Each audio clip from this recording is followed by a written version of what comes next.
From Thomas Dolby's new album, A Map of the Floating City, Nothing New Under the Sun. Thomas, let's get right into it. What do you want your longtime and new listeners to learn about you as a musician through this new album? I think I would like my audience to recognize that my music is not dependent on the sounds and synthesizers and samples and sequences that you might be familiar with from the past.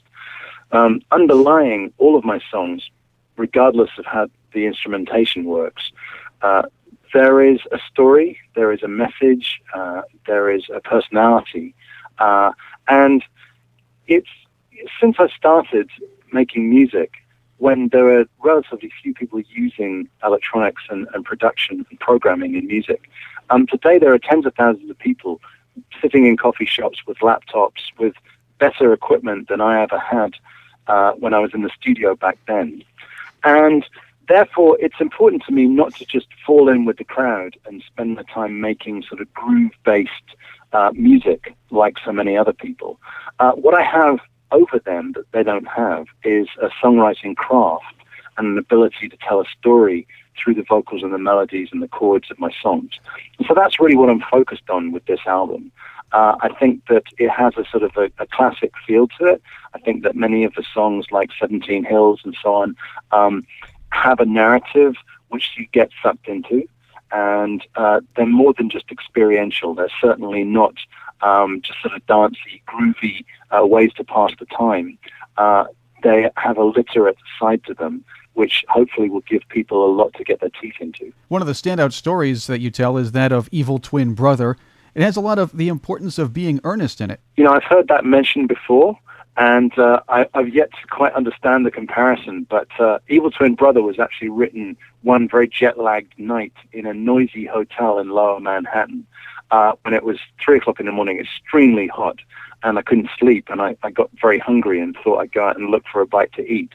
And I sat in this nearly empty diner and came up with this sort of strange fantasy about the Russian or East European waitress there, whose name was Yelena.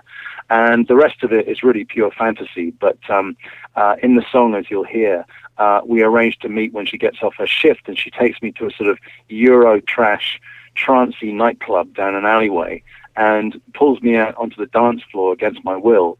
And the rest is left up to your imagination. Usually, Thomas, when those stories happen to me, I wind up with a bump on my head and my wallet missing.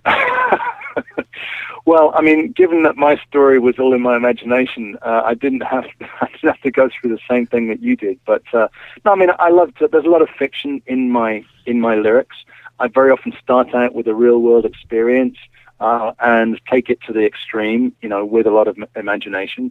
And such was the case with Evil Twin Brother. And throughout it, the narrator is in a sort of state of denial because he's saying, that wasn't me out there on the dance floor. It must have been my evil twin brother. I know on the album there are several different influences, and a lot of those are from past popular music styles. We're ranging from old-style blues and jazz to traditional bluegrass to 70s country pop. Why specifically did you choose to derive a bit of style from those areas? Well, I love adopting different styles to help tell a story. For example, there's a song on the album called Simone, which has a slight sort of bossa nova feel to it and a definite flavor of Steely Dan in there, who were one of my favorite bands, during the 70s. And, I sort of set myself a target, really, of working within a style like that I'm unfamiliar with and seeing what I can do with it. And, I'm really not at all fluent in bossa nova. I know zip about bossa nova. And yet I had a great time working with those chord sequences and the percussion. I had a couple of Brazilian guys come in and do the percussion for me. And I'm really like a kid in a toy shop when I'm working in a new style like that. Now, your album is not, however, without a nod to your more famed Thomas Dolby synth experimental music, Spice Train. The beats, the effects, the synth, and the real horns. Yeah, I think Spice Train has a lot in common with Subliminal with Science, actually. It's got a quirky sort of English narrator. It's got a world feel to it, a little bit of Middle Eastern or Eastern flavor with the strings and some of the percussion and instrumentation. It's got a female voice in there, as Subliminal with Science did. So a lot of people have made that comparison. However, it's nearly 30 years since I did Subliminal with Science, and styles have moved on, grooves have moved on, and technology has made it a lot easier to pull together things like Middle Eastern string sections with mariachi horns. And so I had a blast making Spice Train, and I hope it will underline the continuity between my first album, my old music, and the music that I'm doing in 2011. The exact opposite of Spice Train, Toad Lickers. Old-style bluegrass, country twang influences right down to the jaw harp. Yeah, the jaw harp was played by a friend of mine, Imogen Heap, whose house and studio I visited quite often. But when I had the idea for Toad Lickers, I remembered that a blog of Imogen's featured her playing a jaw harp. And so I asked her if she wouldn't mind giving me a little bit of jaw harp that I could loop into the song. And she even made a video of herself doing it and put it on her website. Well, not just that. The nuances of the track when people listen will not go unnoticed. I mentioned the jaw harp, but you had a banjo, the Southern-styling female backup singer, the Southern lingo, a CB interlude, and a Deep South accent of your own.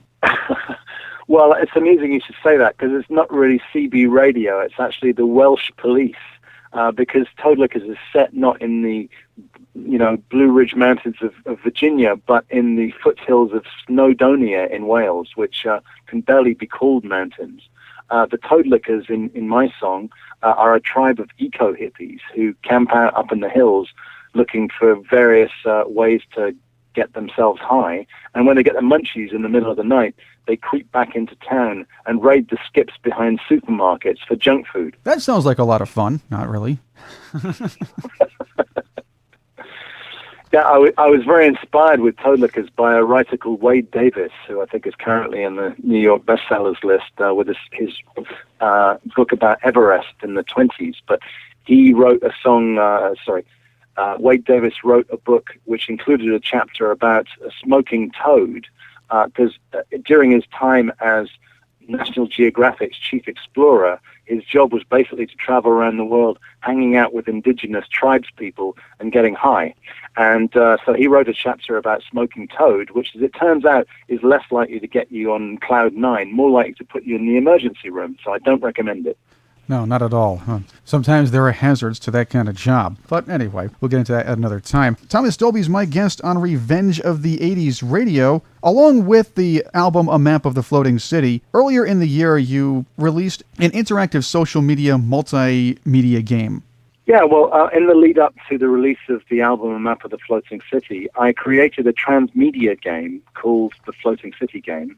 And you can see sort of the remnants of it at floatingcity.com. But basically, it occurred to me that, people aren't buying records much these days, but they are spending a lot of time playing games and in social media networks. And so in order to reach out to a newer, younger audience, the right thing to do for me was to come up with a game. So I basically combined all of the items and people and places and themes in my lyrics going back to the very beginning and came up with this idea for a game. Which was based in a web browser, in fact, using Google Maps technology, which everybody's familiar with. But I created a fictional overlay for Google Maps. So you can scroll around and you can click and zoom in on different objects and places within the game. And you sort of go through an exploration and you try and uncover clues in this kind of dystopian future past. And it turns out to be this very complex network of conspiracies surrounding Nikola Tesla and Thomas Edison.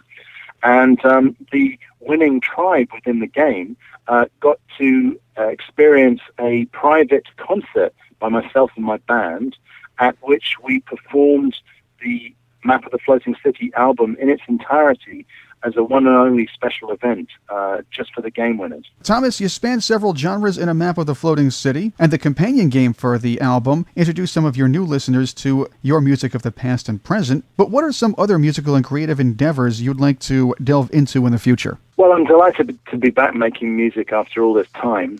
I've had 20 years of life experiences to draw from, whereas most bands, have 6 months of hotels and airport lounges to draw on. So, it's been absolutely a delight playing this music and getting in front of audiences again. I'm going to be touring the USA in the spring.